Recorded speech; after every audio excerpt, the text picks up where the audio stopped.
Hello, everybody. Welcome to another episode of the SOP. On today's episode of the Soul Original Podcast, we are talking with Josh McCowen. He's a brand strategist. He's a local guy here in Folsom, and can't wait for you to hear the conversation. Now, here's the thing. I need to apologize because on this episode, there is a technical snafu, okay? For the first 9 minutes of us talking, the audio is garbage. You can still easily know what we're saying, make out what we're saying, but it's my fault. I'm sorry. Please forgive me. It was just something that went wrong during the filming of this. It's kind of crazy. I'm kind of doing everything with this. I've got to, set up the lighting when I get there, audio, and also have to, get the guest ready. And, sometimes things just slip through the cracks. So first 9 minutes, audio's not great, but the rest of the way, the next 30, it's fine. It's good and normal. So sorry about that, but hope you enjoyed the episode.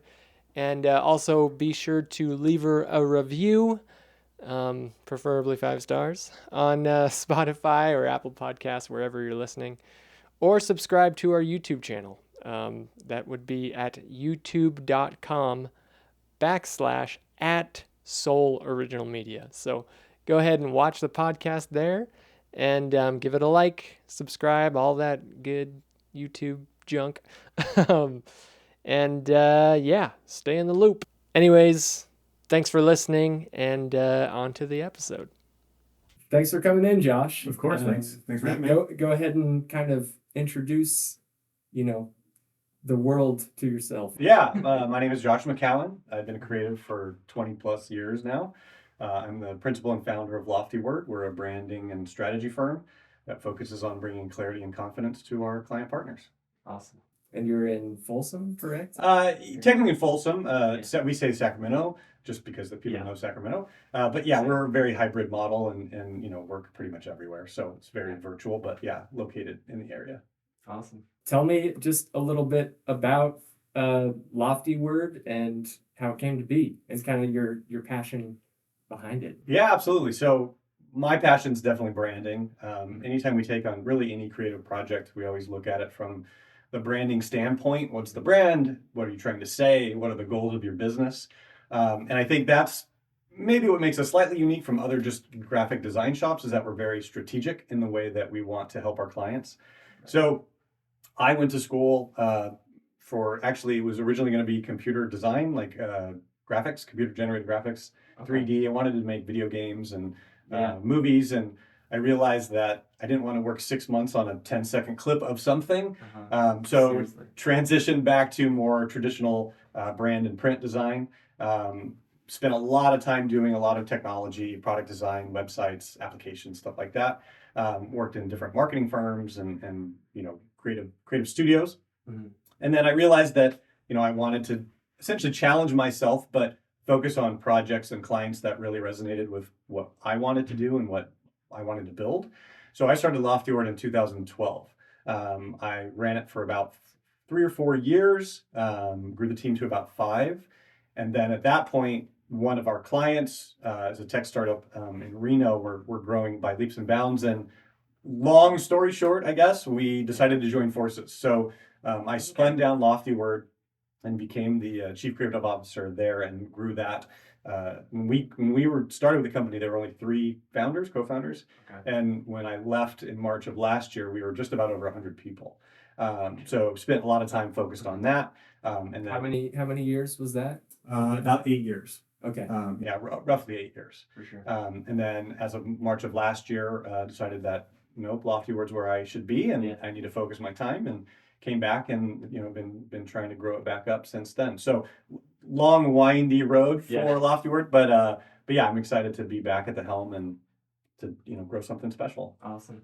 Yeah, I didn't know you started in the computer graphics world. That is almost a whole another world. Yeah, and even right now there's a lot changing in it. Absolutely, too, in the movie realm. Definitely. Just what really interests me a lot. Yeah. And even before that, I wanted to be an illustrator. I wanted to draw comics. Nice. So I spent a lot of time of my youth pen and paper and pencil and paper and colored pencils and like being more of a artist. But I don't really consider myself an artist these days. Sure. I mean, it's definitely designer, entrepreneur, strategist, things of that nature. But yeah, it's been a good experience doing those different pieces because I feel like my skill set's well rounded, at least to have a sense of different brand aspects. But yeah, we're very much focused on, we do a lot of technology, a lot of product design, a lot of websites, of course. But yeah, everything's rooted in the strategy. What's the business goal? What are they trying to accomplish, and how can we help do that? Yeah, so that's cool that you have that background of an artist. I'm sure you're an artist at heart still, right? I grew up too as the kid in class who was always drawing and stuff, and always needed to be doing something creative. So I guess the question I have is like, how did your background as an artist like inform you starting loftyword, and how has that kind of evolved to like, yeah, you do have to figure out, how a brand, utilize, comes up with a strategy, right? Yeah. So how did you go from being an artist to like a brand strategist? Yeah, that's a tricky question. It's probably a big question. Yeah, it kind of is, but realistically, I think I've been fortunate and lucky enough to be in a lot of rooms with leadership of different organizations, even when after college, where I originally went to become this 3D artist, and realized that it probably wasn't going to suit my need for variety of the projects. Sure.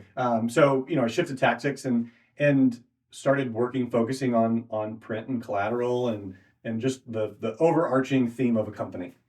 And from that point, I was just able to be in a lot of rooms and work with a lot of really talented entrepreneurs. I've been in a lot of small organizations to where, maybe it was 5-6 people versus hundreds of people. So I've had the opportunity to learn from that aspect and see how important it is to the end result. Being an artist, the way that I describe being an artist is that you're focused on what you want to provide or what you want to share or what you want to get out, the emotions, the feelings, whatever it is. And then on the flip side, a designer or graphic design branding is more about solving some type of goal, whether it's sell a product, share a message, convince an audience, those kind of things. So I don't know if naturally is the right word, but I feel like I've naturally progressed that I see the importance of both aspects of it. And being an artist, I can think of the creative solutions that may be able to accomplish those goals. So you can start to think out of the box as, and being a creative in general, you can think of new ideas and maybe ways that people aren't looking at the same scenario. So I think that's probably helped me the most in terms of, well, this is the strategic goal. What are the crazy things that we could do to accomplish it? Yeah. Awesome. Yeah, I feel like there has to be a balance. You have to, unleash your artist side, but also you have to think about that end result you're driving towards, right? Where, there's a goal you want to accomplish. And, my mind goes to filmmaking and like, there's like the director who has this creative vision, but he has to work with the studio and they're all about like making money. Yeah. Right. So you got to find that balance. And I actually think that when both sides are humble, and when all types of people are collaborating, the creative and like the more business minded. Yeah. That's there's a magical synergy that can happen that creates like the very best products, films, whatever. Yeah. So that's cool. Yeah. And I think that constraints are what allow you to be creative. Yeah. And I'm sure a lot of designers have said this. They're like, oh, I just want to make stuff. But in reality, you want to have some box that you have to figure out how to like go to the very fine edges or push those edges a little bit more and then be creative in there.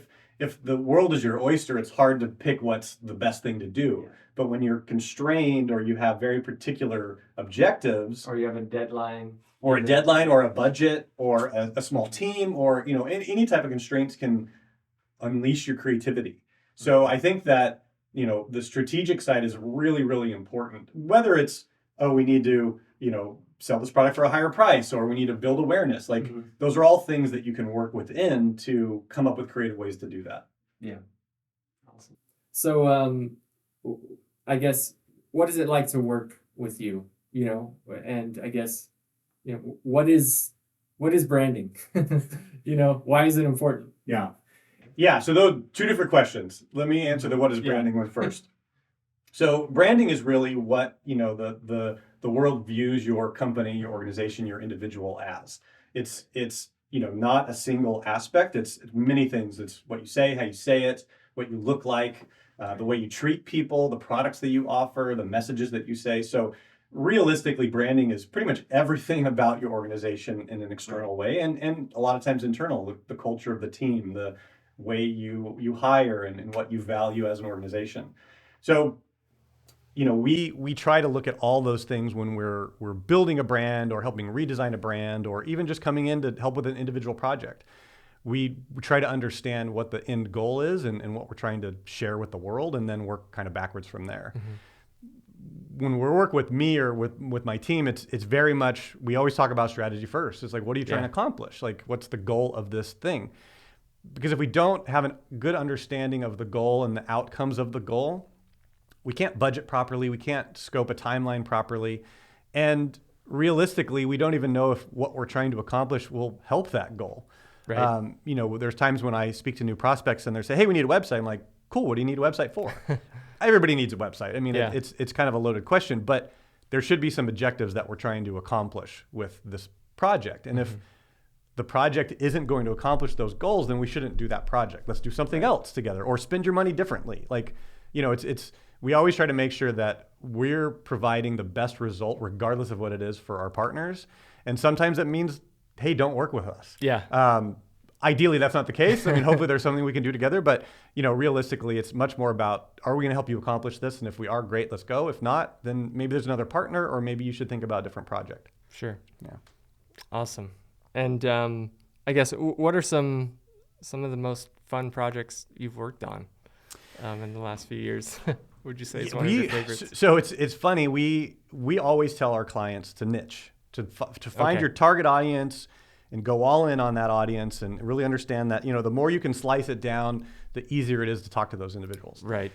We do a terrible job at that, because I love working with cross-industry, small to medium businesses. So it's kind of a folly of ours, because we just like working with a lot of different clients. We work with nonprofits, we work with tech startups, we work with government. Like, we do a lot of varying work. Yeah. And realistically, I think the fun projects are the varying work. We love doing branding. We love helping our customers, our partners, understand who they are, what they're trying to accomplish, and then what does that look like in a visual sense? And what does that look like to your audience? And how do we market this on social? Or what does this look like in a digital form?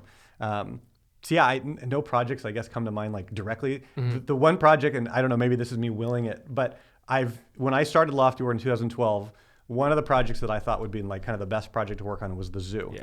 Because as a branding exercise, the zoo has umpteen levels of interaction with their audience, whether it's digital, physical, wayfinding. There's just, that type of brand has every interaction. And recently I reached out to the CEO on LinkedIn to have a conversation, and we haven't had a conversation yet. But those kind of projects where it's wide reaching, that touches a lot of different interaction points, those are the projects that really get us excited, because in those projects you can really expand upon and present the brand in many different ways. Yeah. Awesome. What did you mean by wayfinding? So like signage on buildings, and things like that. So gotcha. Physical building type designs, when you're at the park and things like that. Right. Yeah. Awesome. Would you say that you're trying to find a niche, or will you want to eventually, do you think? From a business perspective, it probably makes sense that I do, and we should. Yeah. At this stage, I'm not necessarily. Yeah. It's really the scale of client is probably more particular for us, just in terms of budget and timeline, and what's the project we're going to do together? What are we going to be excited about? But yeah, I mean, again, like, we work with clients across all verticals, and I honestly enjoy that because it keeps things fresh. We learn new things. We become not industry experts in those areas, but it allows us to expand our growth and our mind and our knowledge. So it really, that excites me as much as the work too. Awesome. Cool. Well, where are you looking to take loftyword in the next like 5 years, would you say? Yeah. So, as I started loftyword, grew it up a little bit, kind of stepped away, came back, I'm back in that early stages. So it's primarily me. We have a small group of, kind of permanent contractors that we use. But I'd like to grow the team to about 10. I have a slight bad taste in my mouth in terms of large agency life, only because, I know that there can be a lot of turnover in those situations. If you lose a big client, then a lot of the team gets kind of displaced. I am very much trying not to build an organization like that. I want, a really talented, small to medium sized team that does great work and really enjoys life, and we get to work on great projects, and then we get to leave and have an amazing life. So for me, work-life balance is really important. And having a team that is excited about the work we're doing, but also about what the life offers them, I guess. It's not 90-hour weeks and stress and totally. Certainly there's deadlines and projects, but I'm trying to create a very sustainable group. But yeah, I would say in the next 5 years, definitely try to get the team to 10, and then we'll see what kind of goes from there. Okay, right on. Well, I'm sure you see like a lot of bad branding out there. What would you say are some of like the don'ts when it comes to your brand, and what is it that's kind of unique about your approach to branding? Yeah. I mean, there's obviously bad branding out there. I mean, I think you can just tell when something is bad. I would say one of the biggest, I don't want to use the word faux pas, but like the biggest issues that I see with branding is mixed communication to their audience, or not having a consistent message or a consistent experience. Right. They say it takes about 7 times for an audience to make an action when they visit you. So they have to see you on social, go to your website, get an email, those kind of things. And it honestly could be even much greater now with everything so digital. But if someone sees a message and it resonates with them, and then they go to the website and it's a different message or a different experience completely, that's breaking down that trust that you built with that interaction. So, I would say that that's a big one for me, is that consistency in the experience, consistency in the messaging, consistency in what you're providing. If you can solve that, what it looks like, as a designer, I want to say everything needs to be perfectly beautiful, but in reality, it's not true. But the messaging needs to be, the message and the value and the benefit that you're getting from those experiences need to be consistent. So that's a big one. I think that's probably one of the bigger ones that we see as almost like an easy fix. So you just need to be consistent. You need to be intentional. Do you work with a lot of companies who are very like young, so they're trying to, establish their branding early on, so they're not sending mixed messaging and stuff, or and maybe you work with both, but do you also work with companies that maybe have been in business for 10 years but their brand is kind of broken and stuff, and doing a rebrand? Absolutely. We definitely do both, and we really enjoy both aspects. On like the small business side, somebody's just getting started, or they've grown to a point where they're thinking about branding, or a lot of times it's like, well, what is branding? They'll ask the question, what is branding? But I think for them, it's they have probably less resources, of course, as a smaller organization. We do work with a lot of tech startups that maybe have investment so they can run a little bit faster. But small to medium-sized businesses, even local businesses, everybody needs that advantage. And when we work with them, we try to take them through our process, which is really strategy first and uncovering a lot of the nuances. In terms of branding, most people can understand what it is internally. Like they have a perception of what their brand is, or what their values are, or how they speak. You just know it because that's how you act. But if you don't share that with your teammates, your colleagues, your other business partners, and your audience, everybody has a slightly different viewpoint of what that means, because we all have our individual perspectives. That's one thing that I think all businesses need, regardless of size, is putting it down on paper and actually talking about it and writing it down and understanding what those things are as like a business goal. Because otherwise, it's perception and assumption. And I mean, because that's what your brand is, right? It's how it's being perceived Yeah. by the marketplace. Yeah. Right? It's not, you can try to build your brand, how you want it to be, but ultimately it's not up to you in a sense. Would you say that? Yeah, I mean, I think the biggest thing is being truthful and like honest about Right. what it is. If you're trying to build a brand that doesn't align with your values, certainly it can be successful, and you can, people start a lot of businesses, and that maybe not all of them are exactly who you are as an individual, but it needs to be honest. Like it's so easy to something to fall down and be perceived as, oh, that's not genuine, like that's fake. That's, I saw this interaction over here and it was totally different than what you say over here. And perception is a big deal, especially with social media these days and just everything being accessible. So, be truthful, be honest about who you are, what you're trying to accomplish, what the goals are. And that just allows other people of like minds to say, yeah, that's me. Like, I believe in that as well. Whether that's internal team, like you're trying to hire for your company, or you're trying to, bring on new clients. So yeah, being authentic is a really big portion of branding in general. Yeah. Being authentic nowadays is very attractive. People want to see authenticity and not just, all the fake stuff that you see on social media every day, right? Yeah, So, like the influencer photos where they're like they're in their washing machine and like looks like they're looking out of a window of an airplane. Like, I mean, granted, that's fun if you're just trying to make something fun, but like, yeah, being truthful and honest and transparent is are really important things to us as Loftyword and myself, but also working with our clients. We're very direct and honest, and because it's a relationship, we want to have a good relationship, and I believe that those are built on trust and being there and honest with each other, and saying like this is not the right way, or this is going to be challenging, and not trying to sugarcoat things necessarily, not being a jerk about it, but I think honesty and transparency are really big important things for us, and when we work with our clients, we try to share that with them as well. Yeah, awesome. I was going to ask, that's right, you mentioned a lot of the times the first step is that strategy, right? So beyond that, I mean, I know you mentioned like graphic design, but do you guys build websites and all that? I mean, we do everything almost.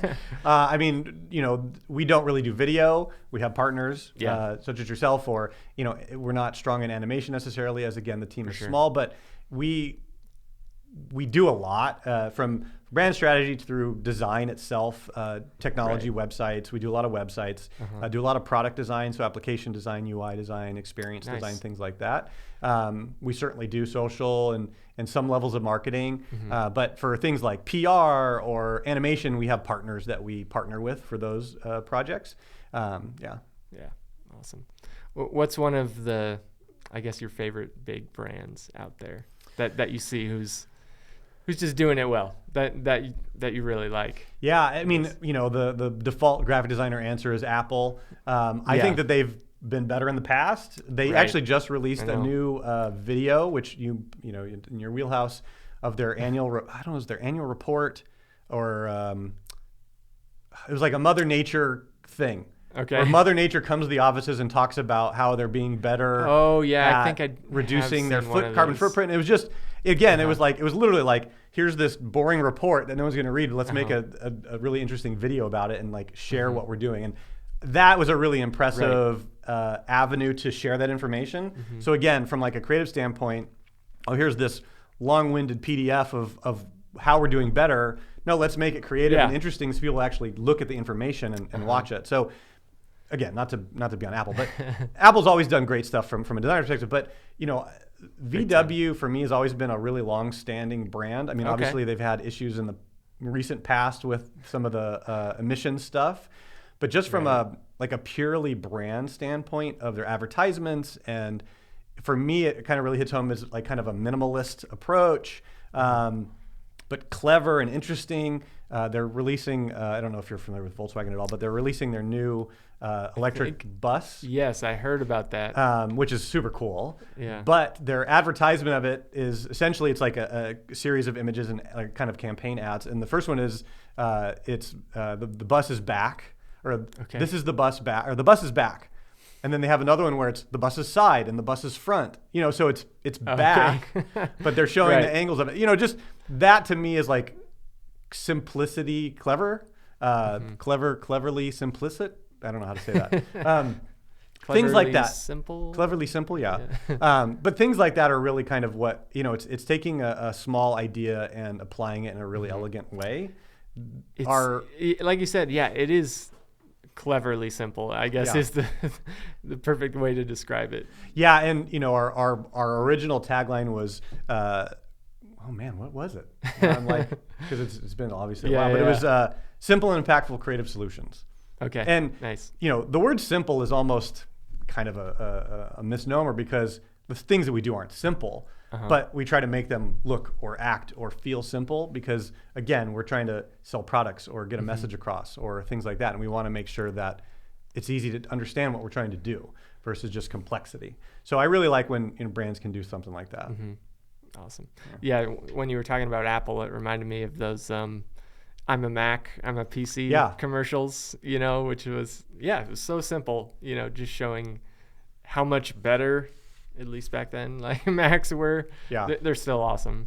But I don't think they're quite as innovative. We're going to get flamed for having that conversation. But and again, like I have a MacBook. Yeah. And again, like I said, Apple's the easy answer just because we're designers and that's kind of what it is. But there's many, many brands out there that are doing a lot of amazing things. And I see so many of them like on social media and stuff. And honestly, I see so much. It's like, oh, that was really cool. Like I think Fiat just did a really cool branding campaign where they said they're never going to create gray cars anymore because all cars are gray.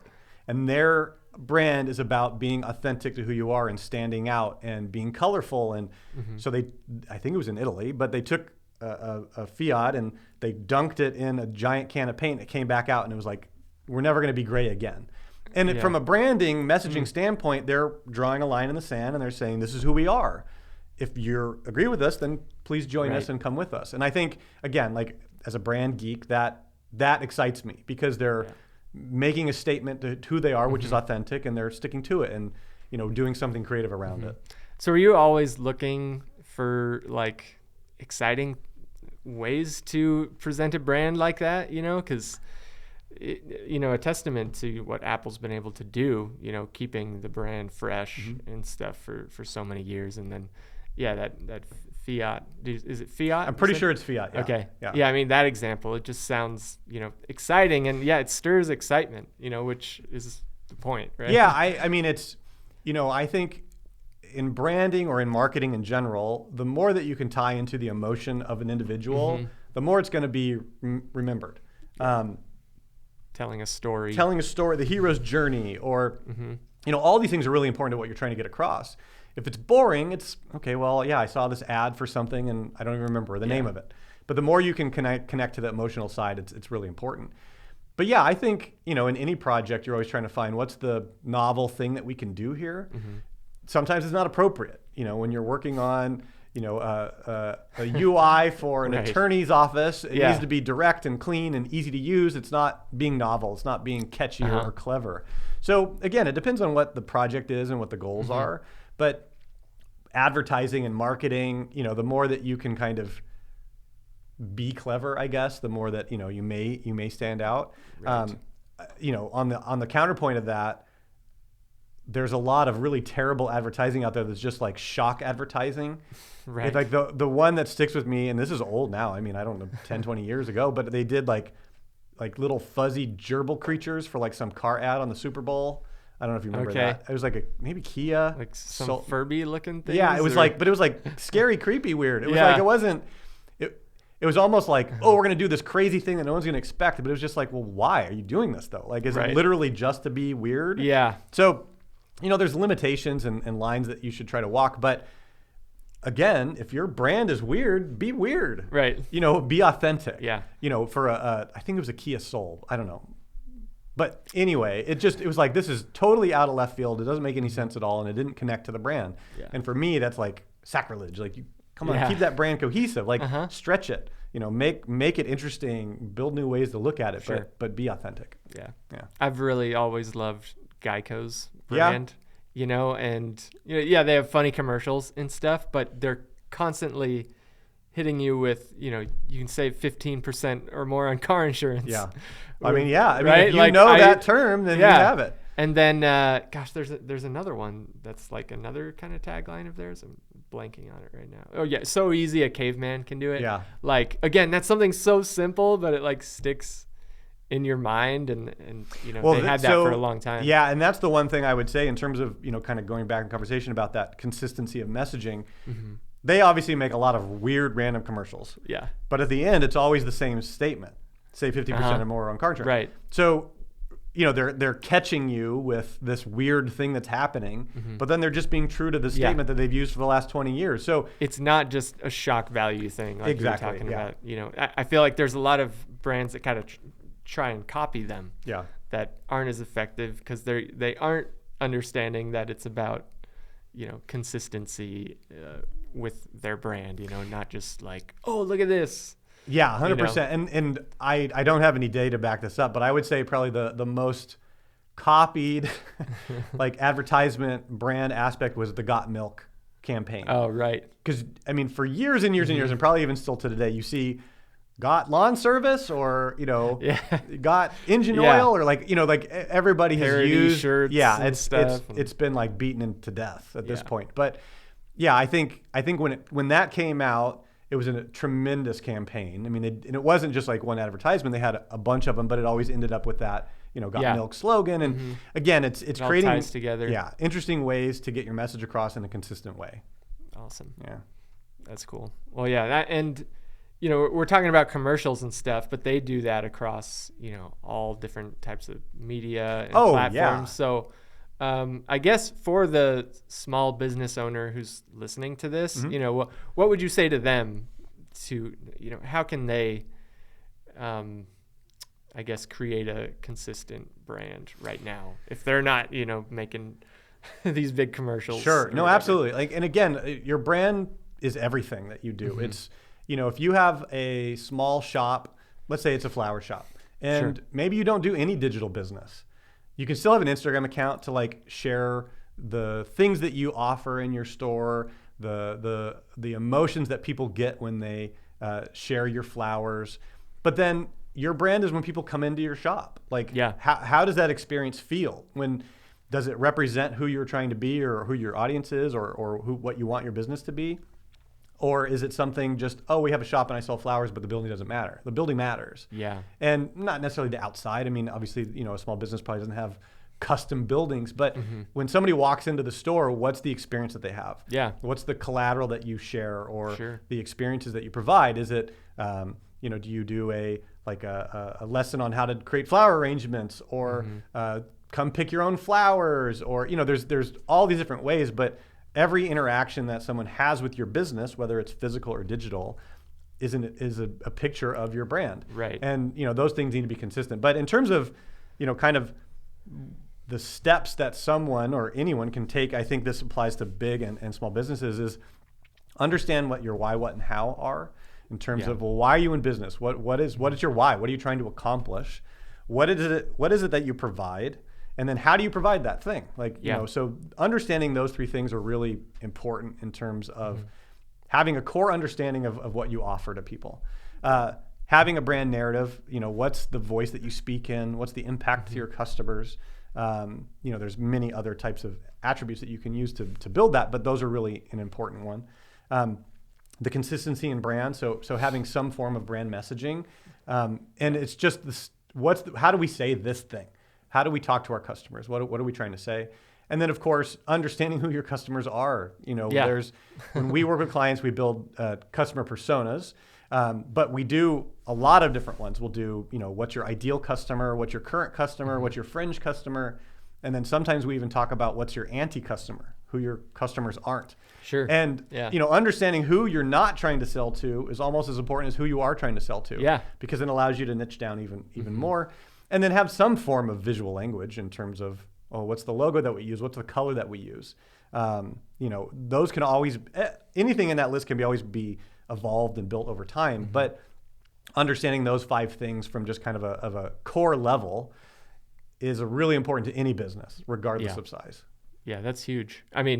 it got me thinking, like most of the clients I work with, I create a brand story video for them, kind of the 2 to 3 minute video tells who they are, what they do, why it's important, basically. And it's, the clients I usually work with have that brand in place so that they can communicate that in the video. Yeah. It's rare that I work with clients who don't know how to answer those questions just like instantly, because they know their core values, they know why they're doing what they do, who they're serving.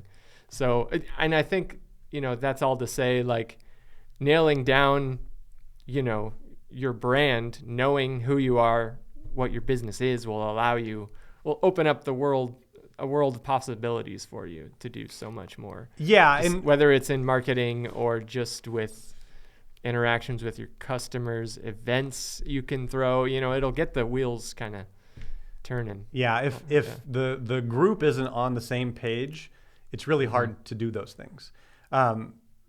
Quick example is we talk about understanding your why. It's really important.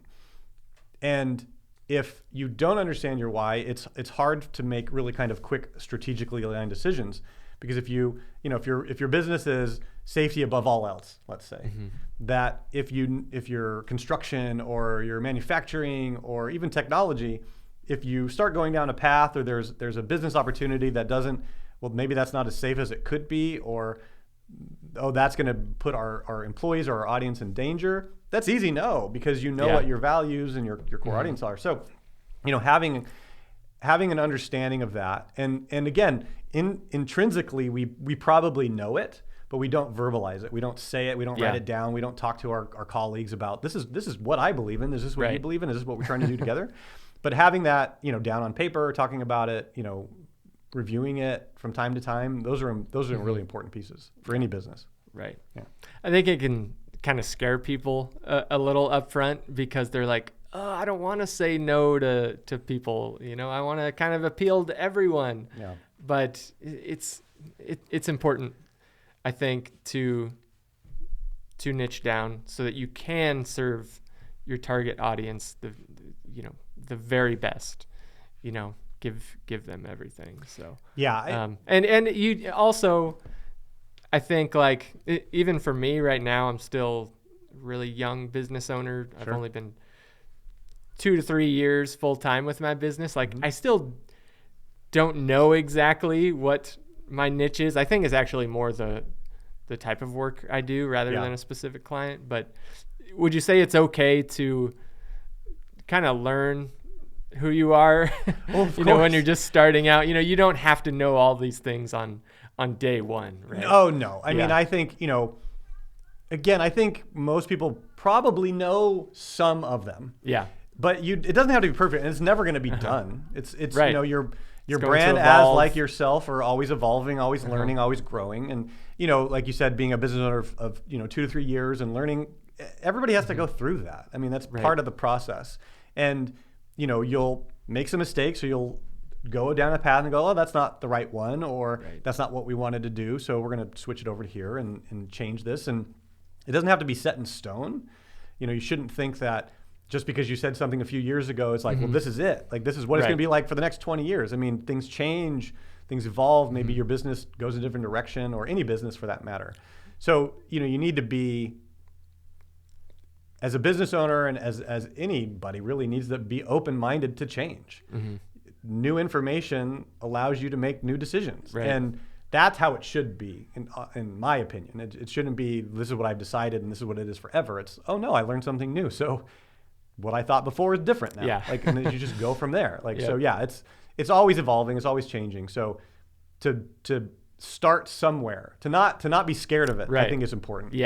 Start somewhere, work on it, evolve it, touch in with it, make sure other people understand it as you grow. Be open to learning and just, fine tune it as you go, right? Yeah, absolutely. Awesome. Well, cool. This is a great conversation. Where can people kind of find you on the interwebs? The biggest place to go is probably just loftyword.com. That's our social handle pretty much everywhere. Feel free to reach out to me on LinkedIn or shoot me an email at josh@loftyword.com. I love chatting shop. So, this is, I do this all the time. So yeah, happy to chat. Sweet. All right. Thanks, Josh. Cool. Of course.